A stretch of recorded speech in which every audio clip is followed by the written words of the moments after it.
대다수의 사람들은 변화를 싫어하고 저항하고 싶어 합니다. 왜냐면 지금 있는 상황 자체가 불만족스러우면서도 동시에 변화라는 걸 하기 위해선 엄청난 에너지를 투하해야 되기 때문이죠. 그 에너지를 투하할 만한 로열티나 가치관이 안 맞는 사람들은 끝까지 저항할 거예요. 하기 싫다고 하겠죠. 여러분 반갑습니다. 오늘도 여러분의 사연을 함께 읽어보고 여러분께 도움이 되는 조언을 드리는 고민살롱 시간입니다. 오늘 사연은요, 리더십에 대한 주제예요. 제가 최근에 직급별로 필요한 역량, 이런 관점을 가져야 된다, 이런 영상들을 시리즈로 올려드리면서 높은 직급에 있는 분들이 여러 가지 고민들을 보내주시는 것 같습니다. 사실 리더십에 관한 주제는 단순히 현재 리더에 위치해 있는 분들의 이슈가 아니라 우리 모두의 이슈입니다. 왜냐면 여러분 같은 사람 혹은 여러분보다 못한 사람들을 여러분이 올라갈수록 케어해야 되기 때문이죠. 자, 그러면 우리 형팬분의 사연을 한번 읽어보도록 하겠습니다. 안녕하세요. 저는 직장인 12년차 사업부 차장입니다. 차장이 된 지는 얼마 되지 않았고 차장이 되면서 여러 고민되는 점이 많아서 이렇게 사연을 보내게 되었습니다. 최근 내부 팀 조직 개편을 시행하려고 사전에 개별 면담을 진행했습니다. 그중 팀원 한 명과 면담을 진행하다가 너무 이해가 안 되고 생각할수록 과연 이런 팀원을 계속 저희 부서와 함께하는 것이 좋은 방향일까를 고민하게 되었습니다. 조직을 개편하는 방향에 대한 팀원의 피드백과 의견을 물었으나 그러한 내용을 받아들이는 태도, 말투에 너무 감정적인 태도로 발끈하며 새로운 팀으로 배치되었을 때 본인이 어려움을 겪게 될 것에 대해서만 걱정하고 조금도 손해보지 않으려는 태도와 좋은 팀워크를 만들어 가보겠다는 어떤 의지도 없이 개인주의적인 태도로 일관하는 모습을 볼 때 요새 세대의 보통 모습인지 이 팀원 개인의 문제인지 자신의 감정을 컨트롤하지 못하는 것인지 듣는 저는 너무 실망스럽고 그 팀원을 보고 있자니 화가 나기 시작했습니다. 제가 꼰대인 것은 인정하지만 도저히 받아들여지지 않는 팀원이고 이런 팀원이 과연 팀에게 도움이 되나 싶은 고민이 듭니다. 상대적으로 다른 팀원들 중 적극적이고 어려운 상황에서도 긍정적이고 다른 팀원들을 다독이며 관계나 팀워크를 잘 이뤄가는 팀원을 볼 때 차장으로서 팀원을 비교하게 되고 편애하게 됩니다. 또 부정적인 팀원에게 더 딱딱하게 대하고 긍정적인 말을 하기가 어렵습니다. 이런 팀원을 대하고 이끌어야 할 리더로서 저는 어떻게 해야 할까요? 조직관리, 팀원관리 어떤 노하우가 있을까요? 네, 이런 사연을 좀 보내주셨는데요. 지금 차장이 되시면서 하시는 고민이라고는 하셨지만 제가 보기엔 두 가지의 포인트가 있는 것 같아요. 첫 번째는 리더십의 역할을 맡으신 상황. 차장이라고 해서 모두 이런 고민을 하진 않습니다. 또 과장이더라도 심지어 대리더라도 이런 비슷한 어려움에 빠졌을 수 있어요. 내가 리더의 역할을 해야 되는 상황이죠. 누군가와 함께 성과를 내야 되거나 변화를 주도하는 어떤 역할을 맡은 상황인 겁니다. 두 번째는 조직 개편이라는 변화의 이슈가 있어요. 사실 리더만 하는 것도 쉽지가 않은데 조직을 개편한다는 것은 더 어려운 얘기입니다. 둘 중에 하나만 해도 쉽지 않아요. 근데 지금 우리 형편분의 사연을 읽어보면 이 두 가지를 같이 해야 되는 상황입니다. 이 조직 개편이라는 것은 리더가 가장 어려운 일도 맞아요. 하지만 그 조직 구성원 개인이 겪는 어려움들도 분명히 있기 때문에 그 개인도 적응해야 되는 굉장히 어려운 요소임에는 분명하죠. 자, 지금 이 면담하는 과정에서 팀원분들이 굉장히 저항을 하잖아요. 사실 이거는 세대의 특징이기도 하면서 그 개인의 문제이기도 하면서 또 감정적인 문제이기도 합니다. 이 셋 중에 하나를 답을 내려고 하시면 안 돼요. 사람이라는 존재는 굉장히 복잡한 존재입니다. 사람을 그냥 1 더하기 1은 2야 이렇게 이해할 수 있다면 얼마나 좋겠어요.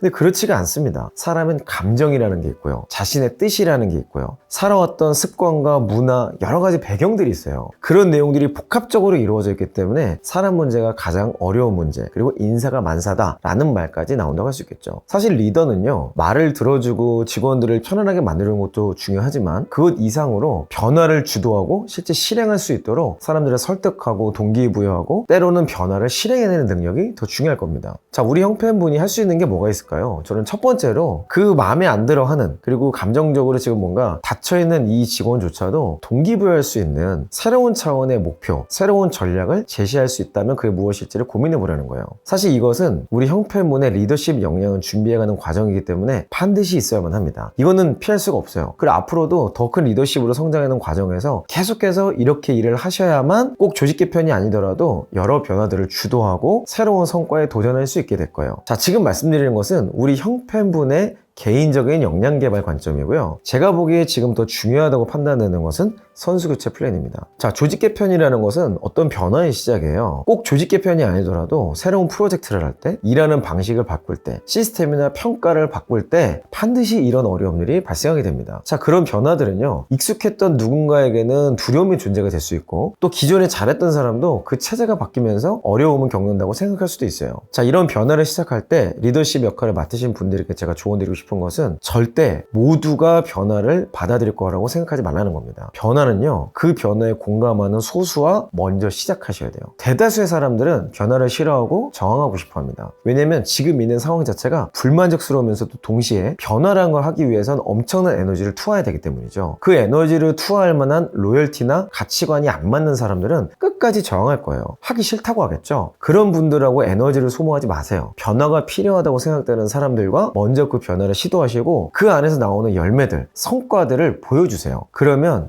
두려움이라든지 움직이기 싫었던 사람들도 점차 설득이 되고 그 사람들도 이렇게 하면 할 수 있겠구나 라는 안정감을 줄 수 있게 될 겁니다. 그래서 우리가 창업하는 많은 기업들에게 린 스타트업이라는 방식을 이야기하죠. 한 방에 큰 서비스 상품을 만드는 게 아니라 작은 변화들을 주어가면서 고객들의 니즈도 맞춰보고 시장성도 확인하면서 사업을 키워가라는 거죠. 사실 조직 변화나 회사의 일도 똑같습니다. 모든 것을 한 방에 바꾸려고 그러면 딜레이가 걸리고 이해관계가 복잡해지고 여러 고민들을 다 고려해줘야 됩니다. 하지만 소수 그리고 가장 핵심이 되는 몇 가지 요소로부터 변화를 시작한다면 그 플라이휠만 크게 굴려갈수록 조직 전체가 바뀌어질 수 있는 거죠. 자, 물론 이 과정에서 이 변화와 함께하는 이 소수의 멤버들은요, 희생과 헌신이 필요할 거예요. 우리가 창업을 한다고 할 때도 그 초기에 함께했던 창업 멤버들이 급여도 못 받고 실제로 일을 편하게 하는 것도 아니죠. 결국 그 리워드로 그 사람들이 주식도 갖게 되고 회사가 성장했을 때 그 리워드를 함께 누리게 되는 것과 같은 이치입니다. 이 내용을 명확히 이해하고 계신다면 리더로서 선택이 쉬워질 겁니다. 그리고 소수의 움직이는 구성원들에게도 좀 더 동기부여하거나 그 사람들과 함께 뭔가 팀워크를 맞춰가는데 좋은 포인트가 되어줄 거예요. 자, 그리고 이런 변화를 앞두고 있는 리더분들께 제가 드리고 싶은 조언 두 번째는요, 여러분도 사람이라는 사실을 인식해야 됩니다. 감정을 가지고 있다는 뜻이죠. 당연히 말 잘 통하는 사람과 일하고 싶고 말 안 통하고 태도도 안 좋고 자기 멋대로 생각하는 사람들하고는 일하기 싫은 게 너무 당연한 거예요. 그 감정에 솔직해지세요. 리더십이 될수록 포커페이스를 잘해야 된다 그래요. 근데 아이러니하게도 포커페이스를 잘하는 사람의 특징은 자신의 감정에 솔직한 사람이에요. 내 감정을 솔직하게 어필할 줄도 알고 내 감정을 지혜롭게 다룰 줄 아는 사람이 되는 거죠. 그걸 우리는 다른 말로 하면 성숙해진다 라고 이야기합니다. 사실 리더가 된다는 건요, 성장과 함께 성숙이 더 부각되는 측면인 것 같아요. 어떤 팀원 때문에 화가 나잖아요. 집에서 분을 삭히지 마시고 잘 정리해서 그 다음날 그 팀원하고 면담을 하세요. 너의 이런 태도, 이런 말들이 나를 굉장히 화가 나게 했다. 너는 왜 이렇게 생각하냐? 나는 이렇게 생각하는데? 라고 오픈톡을 하시는 것이 장기적으로 봤을 때 훨씬 좋습니다. 근데 제가 지금까지 저도 많은 팀원들과 일해봤고 팀장, 책임장, 현재는 CEO를 하고 있잖아요. 근데 이미 성인이 된 사람들은요, 이 생각을 바꾸는 게 참 쉽지가 않더라고요. 특별히 나이가 많을수록, 경험이 많을수록 자신의 어떤 생각이 굳어져 있어요. 단순히 생물학적인 나이가 많다고 해서 생각을 못 바꾸는 건 절대 아닙니다. 근데 제가 지금까지 만나본 경험에 의하면 일반적으로는 그렇더라고요. 내가 지금까지 하고 있었던 경험들과 나만의 생각들이 다 있기 때문에 그걸 바꾸려고 하지 않는 거예요. 이걸 바꿀 줄 아는 사람이 지금도 성장하는 사람이고 그런 사람이 꼰대의 오류에 빠지지 않는 겁니다. 자, 그래서 우리 형팬분에게 제가 제안드리고 싶은 마지막 조언은 선수 교체 플랜을 준비하라는 거예요. 물론 우리가 새로운 도전과 새로운 변화에 모두가 잘 적응해서 함께 성장하면 가장 베스트죠. 근데 그게 쉽지 않을 수가 있기 때문에 선수 교체 플랜이라는 거를 준비해야 됩니다. 자, 선수 교체 플랜에 있어서 제가 몇 가지 단계를 좀 말씀드리면, 첫 번째는 선수 교체 자체에